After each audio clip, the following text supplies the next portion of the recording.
तो वेलकम है दोस्तों। चलिए देखिए, झारखंड जेएसएससी यानी कि झारखंड कर्मचारी चयन आयोग ने कल लेडी सुपरवाइजर यानी कि महिला पर्यवेक्षक के पदों के लिए भर्ती का अपडेट निकाल दिया। अब देखिए, सबसे पहले जान लेते हैं कि यह महिला पर्यवेक्षक होता क्या है। ठीक है, क्योंकि आप में से बहुत से लोग नहीं जानते होंगे। देखिए, झारखंड में महिला पर्यवेक्षक प्रतियोगिता परीक्षा 2023। देखिए दोस्तों, महिला पर्यवेक्षक किसे कहते हैं? आंगनबाड़ी होता है। ठीक, आंगनबाड़ी में एक सेविका होती है, एक सहायिका होती है, और इनको जो छुट्टी देने का काम करता है, और जैसे कोई महिला प्रेग्नेंट है, ठीक है, तो उसको जो उतना दिन का छुट्टी मिलता है वो सभी काम ये एक ऑफिसर की जाती है, वो ऑफिसर होता है महिला पर्यवेक्षक यानी कि लेडी सुपरवाइज़र। ठीक है, और यही इनका काम होता है। मतलब और भी बहुत सारे काम हैं, मैंने आपको एक काम बताया है। तो ये चीज़ हो गया। ठीक है, काम समझ गए हैं। और ये आपको जनरली वही आंगनबाड़ी, बहुत सारे आंगनबाड़ी आपके अंडर में होते हैं और आप उन लोगों की देखरेख करते हैं। तो ये हो गया लेडी सुपरवाइज़र। दोस्तों, सबसे पहली बात मैं बता दूं कि आप या फिर आपके अगल बगल में कोई आदमी होगा तो बता दीजिएगा, यह केवल गर्ल्स के लिए है। ठीक है, उनकी वाइफ होगी चाहे, और ये केवल विवाहित महिलाएं ही भर पाती हैं। अब देखते हैं इसमें क्या शर्तें लगाई गई थी। मैंने आपको जो आंगनबाड़ी के फॉर्म को बताया था उसमें तो साफ साफ लिखा था कि केवल इन सब पदों पे विवाहित महिलाएं फॉर्म भरती हैं। लेकिन यहाँ पे क्या शर्तें हैं, आइए जानते हैं। सबसे पहले हमारा है यहाँ पे नोटिफिकेशन के बारे में, और दूसरा है आपका यहाँ पे परीक्षा शुल्क के बारे में। तो आपका परीक्षा शुल्क वही होता है जनरल ओबीसी के लिए 100 रुपया, ST SC के लिए 50 रुपया। ठीक है, अब देखिए यहाँ पे महिला पर्यवेक्षक, ये रहा आपका पद, और किसमें कितनी कैटेगरी में कितने पद हैं। तो सबसे पहले हम लोग जान लेते हैं जनरल कैटेगरी, जिसको अनारक्षित कहा जाता है। ठीक है, इसमें हर कोई भर सकता है। जनरल कैटेगरी में ST SC OBC हर कोई भर सकता है। तो 187 पद हैं इसमें।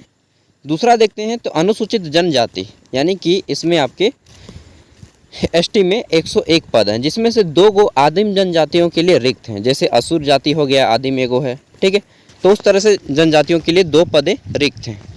फिर SC के लिए 35 गो है, BC 1 में 42 गो है, BC 2 में 35 गो है। EWS यानी कि जो जनरल कोटा के गरीब परिवार से होते हैं उनके लिए 44 पद हैं। कुल मिलाकर 444 पद हो जाते हैं। ठीक है, और यहाँ पे इधर और भी हैं अलग अलग, जैसे कि आपका खेलकूद कोटा हो गया 9 गो पद, अंधापन और कम दृष्टि के 5 गो पद, बहरापन और जो कम सुनते हैं उनके लिए 5 गो पद है। फिर है आपका यहाँ पे चलन, जिनको फिजिकली हैंडीकैप में चलने में दिक्कत होता है, 4 गो पद है उनके लिए। फिर है स्वाधीनता बौद्धिक, जिनकी मानसिक थोड़ी क्षमता कम होती है, उनके लिए 4 पद हैं।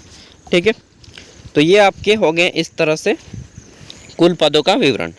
अब देखिए, यहाँ पे बोला गया है कि कोटिवार युक्तियों की संख्या घटाई या बढ़ाई भी जा सकती है। ठीक है, फिर बोला गया है कि अनुसूचित जनजाति के लिए आपको रिक्ति में 2% रिक्तियाँ आदिम जनजातियों के लिए है, ये चीज़ भी बोल दिया गया है। ठीक है, नेक्स्ट यहाँ पे बोला गया है कि परीक्षा के लिए आवेदन देने के पूर्व अभ्यर्थी यह सुनिश्चित कर लें कि वे विज्ञापित पद की पात्रता को पूरा करते हैं या नहीं करते हैं। ठीक है, क्योंकि बाद डॉक्यूमेंट वेरिफिकेशन में आप छट जाएंगे अगर आप फुलफिल नहीं करते हैं सभी एलिजिबिलिटी क्राइटेरिया को। तो चलिए देख लेते हैं यहाँ पे क्या क्या बोला गया है। देखिए, यहाँ पे सैलरी आपको कितनी दी जाएगी वो चीज़ देख लीजिए। तो महिला पर्यवेक्षक समूह ख यानी कि ग्रुप B की वैकेंसी है अराजपत्रित यानी कि नॉन गजेटेड ऑफिसर। ठीक, और यहाँ पे सैलरी जो आपको मिलेगी 35,400 से लेकर के 1,12,400 के बीच में। ठीक है, प्लस में आपको HRA दिया जाएगा, मतलब कि हाउस रेंट अलाउंसेस। ठीक है, रहने के लिए, और यह काफ़ी अच्छा होता है, मतलब लगभग 6,000 प्लस ही इसका मिलता है रहने के लिए, 6,000 8,000। उसके बाद यहाँ पे आपको क्वालिफिकेशन क्या है, तो ये बोला है कि आपको क्वालिफिकेशन में ग्रेजुएशन होना चाहिए, लेकिन स्पेशल ब्रांच है। ग्रेजुएशन में भी इन्होंने बोला है कि आपके पास जो है मान्यता प्राप्त विश्वविद्यालय या संस्थान से समाजशास्त्र, किसमें समाजशास्त्र यानी कि सोशियोलॉजी ऑनर्स हो, या फिर साइकोलॉजी जिसको मनोविज्ञान बोलते हैं, मनोविज्ञान से ऑनर्स हो, या फिर गृह विज्ञान यानी कि होम साइंस से ऑनर्स हो। तो इन्होंने ये 3 ऑनर्स वालों को केवल और केवल लेंगे, और केवल लड़कियों को ही लिया जाएगा। ठीक है, केवल और केवल लड़कियों को। अब देखते हैं यहाँ पे केवल विवाहित लड़कियों को लिया जाएगा या फिर अविवाहित को भी लिया जाएगा। नियमावली में तो विवाहित को लिखा गया था।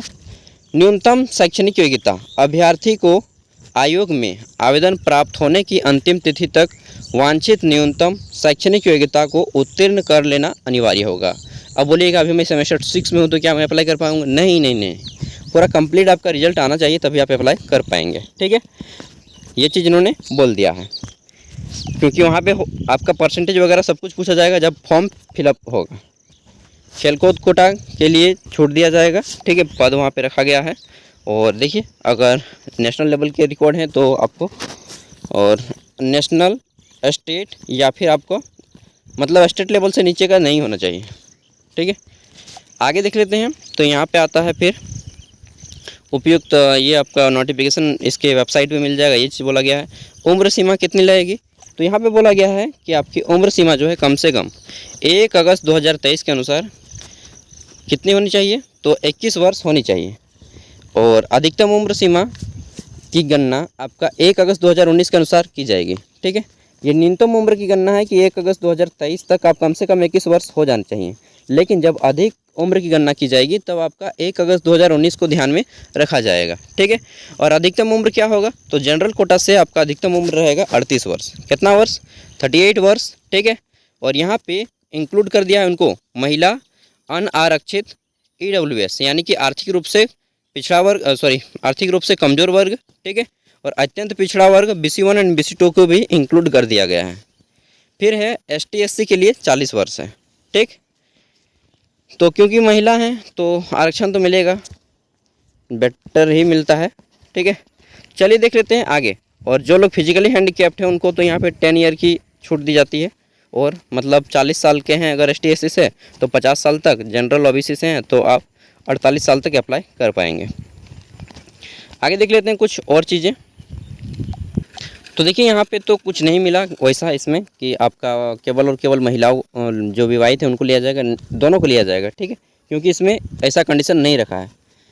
चलिए देखते हैं, यहाँ पे आपका जो है सर्टिफिकेट लगेगा आवासीय का। ठीक है, तो बोला कि आपका स्थानीय निवासी प्रमाण पत्र, जिसको आपको डोमिसाइल सर्टिफिकेट या फिर रेसिडेंटल सर्टिफिकेट बोलते हैं, वो आपका 19/7/2019 उस डेट का या फिर उस डेट के बाद का होना चाहिए। ठीक है, उससे पहले का है तो आपको नया बनाना लेना है। और यहाँ पे बोला गया है कि स्थानीय निवासी प्रमाण पत्र पूर्व किसी स्तर से निर्गत स्थानीय निवासी प्रमाण पत्र का मान्य नहीं होगा। ठीक है, यहाँ पे लिखा है कि आपका अंचल अधिकारी निर्गत स्थानीय निवासी प्रमाण पत्र 2 जून 2016 के पूर्व किसी भी स्तर से निर्गत स्थानीय निवासी प्रमाण पत्र मान्य नहीं होगा। मैं तो कहूँगा कि इतना झंझट ही नहीं करना है, तत्काल से दे दीजिए बनाने के लिए, जो आपका बन जाएगा 15 दिन के अंदर। ठीक है, और यहाँ पे ये डेट मार दीजिएगा कि इस भर्ती को फॉर्म भरना है, इसलिए ये चीज़ हो गई। आवासीय जाति आय आप तीनों बनवा लीजिए, और जनरल कोटा से हैं तो केवल और केवल आवासीय बनवा लीजिएगा। ये चीज़ हो गई। देखिए जाति प्रमाण पत्र के बारे में बताया गया है कि 25/9 के यहाँ पे डेट दिया गया है, 25 फरवरी 2019। ठीक है, उस डेट का या फिर उसके बाद का होना चाहिए। और यहाँ पे फिर आपका इनकम का भी दे देगा कहीं पर। तो इस तरह से आप लोग नया ही बनवा लीजिएगा तो ज़्यादा बेटर रहेगा। OBC का भी यहाँ पे सर्टिफिकेट का डेट दे दिया है सबका। ठीक है, वैसे अभी तो नहीं लगता है आपका, फिर भी जब लगता है वहाँ पे डॉक्यूमेंट वेरिफिकेशन उस टाइम पे लगता है। अब ऑनलाइन फॉर्म कब से भरा जाएगा? ठीक है, ऑनलाइन फॉर्म कब से भरा जाएगा तो इसका डेट दे दिया है इन्होंने। देखिए तो यहाँ पे बोला गया है कि आपका रजिस्ट्रेशन करने तथा सूचना दर्ज करने हेतु आपका स्टार्ट हो जाएगा 26/9/2023 से दिनांक 25/10/2023 तक। ठीक है, तो रजिस्ट्रेशन करने तथा सूचना दर्ज करने हेतु दिनांक 26/9/2023 यानी कि 26 सितंबर 2023 से लेकर के 25/10/2023 की मध्य रात्रि तक यानी कि 25 अक्टूबर तक आपका फॉर्म फिलअप होगा। ठीक है, फिर बोला गया है कि आपका परीक्षा शुल्क जो है 24 घंटे के बाद ही होता है। फिर भी आपका लास्ट डेट रहेगा परीक्षा शुल्क जमा करने का 27 अक्टूबर। आगे बोला गया है कि फ़ोटो और सिग्नेचर अपलोड करने का। देखिए मैं आपको बता देता हूँ, सबसे फर्स्ट डे पे आपका होता है रजिस्ट्रेशन। ठीक, फर्स्ट डे रजिस्ट्रेशन कर लिए, उसके 24 घंटा बाद आपका जो है यहाँ पे फिर से साइट खोलना होगा और आपको फ़ोटो एंड सिग्नेचर अपलोड करना होगा। सेकेंड डे पे आपको जो है फी पेमेंट करना होता है एंड फिर आपको फ़ोटो और सिग्नेचर अपलोड करना होता है। ठीक है, तो इस तरह से होता है आपका और फाइनल प्रिंट आउट लिया जाता है। मतलब एक फॉर्म भरते ना आपका 4 से 5 दिन लग जाएगा। इसलिए जब आपका स्टार्ट हो जाए फॉर्म, उसके एक सप्ताह के अंदर फॉर्म भर दीजिएगा, नहीं तो फिर फॉर्म भरने में बहुत ज़्यादा लेट होगा, क्योंकि मैं फॉर्म भरता हूँ तो मुझे मालूम है ये सारी प्रक्रियाएँ। ठीक है, तो ये चीज़ें हो गई आपका। यहाँ पे डेट को याद रख लीजिएगा, 26 सितंबर से स्टार्ट है और 25 तारीख लास्ट डेट है, 25 अक्टूबर। ठीक है, आगे देख लेते हैं। तो यहाँ पे ये चीज़ें हो गई। परीक्षा शुल्क भुगतान करने की प्रक्रिया सभी ऑनलाइन रहेगा। यहाँ पे एग्ज़ाम के बारे में कुछ बताया गया है। ठीक है, एग्ज़ाम के बारे में एक नेक्स्ट वीडियो लाएंगे, उसको में हम डिटेल में बता देंगे। फिर भी अभी कुछ बता देते हैं कि आपका जो है यहाँ पे परीक्षा मुख्य परीक्षा के लिए 3 पत्र होंगे। यह परीक्षा 3 पालियों में ली जाएगी। ठीक है, और इसमें निम्न विषय रहेंगे। पहला है आपका भाषा का पेपर रहेगा, दोनों हिंदी और इंग्लिश। 60 प्रश्न रहेंगे। इसमें आपको पास करना होगा, 2 घंटा समय दिया जाएगा। 30% अंक लाइएगा तो आप इसमें पास हो जाइएगा। 120 में मतलब 40 नंबर लाइएगा तो पास हो जाएंगे। ठीक है, आगे देख लेते हैं। तो फिर है हमारा यहाँ पे दूसरा, आपका एक जनजातीय या क्षेत्रीय भाषा को चुनना होगा, जो आपका 100 प्रश्न रहेंगे, कुल प्रश्न 100। ठीक है, और इसमें 2 घंटा टाइम दिया जाएगा। इसमें आपको जो भी चुनना है, क्षेत्रीय भाषा हिंदी, अंग्रेजी, उर्दू, संथाली, बांग्ला, मुंडारी हो, कुड़ुक, खड़िया, खोरठा, नागपुरी, पंचपरगनिया, उड़िया, संस्कृत, इनमें से किसी एक को चुनना होगा। ठीक है, और भाषा 3 रहेगा। भाषा 2 और 3 से आपका मेरिट बना जाएगा, ये जनजातीय भाषा। ठीक है, और ये पेपर 3, जिसमें आपके क्या क्या रहेंगे, तो इसमें रहेंगे आपका तकनीकी विशिष्ट विषय 100, सामान्य अध्ययन 20 गो यानी कि जनरल नॉलेज, फिर सामान्य गणित 20 गो, नेक्स्ट सामान्य विज्ञान 10 गो। ठीक है, और इसमें सभी में तो 30 प्रश्न लाना अनिवार्य ही होता है, लेकिन पेपर 3 और पेपर आपका ये 2 दोनों से मेरिट बनाया जाएगा इसी आधार पे। ठीक है, इसका पूरा विवरण दिया गया है नीचे में, 70 पेज का PDF है। तो ये थी इंपॉर्टेंट जानकारी। इंपॉर्टेंट जानकारी के तहत मैं फिर से रिवाइज कर दूं कि आपका जो है ग्रेजुएशन कंप्लीट होना चाहिए 3 गो ऑनर्स के साथ, 3 में से किसी भी एक ऑनर्स के साथ। पहला है आपका साइकोलॉजी मनोविज्ञान, दूसरा है सोशियोलॉजी, तीसरा है होम साइंस। ठीक है, तो यही केवल और महिला लोग ही भर पाएंगे इस फॉर्म को। तो आपके अगल बगल में आपके दोस्त, आपकी वाइफ या फिर आपके जो भी हैं, उन तक वीडियो को शेयर कर दीजिएगा। ठीक है, और बता दीजिएगा। मिलते हैं अगले वीडियो में, तब तक के लिए बाय, थैंक यू। और इसी तरह से हम आपको हर एक चीज़ देते रहेंगे अपडेट, चाहे प्राइवेट हो चाहे गवर्नमेंट हो। जय हिंद, जय भारत, जय झारखंड, जोहार।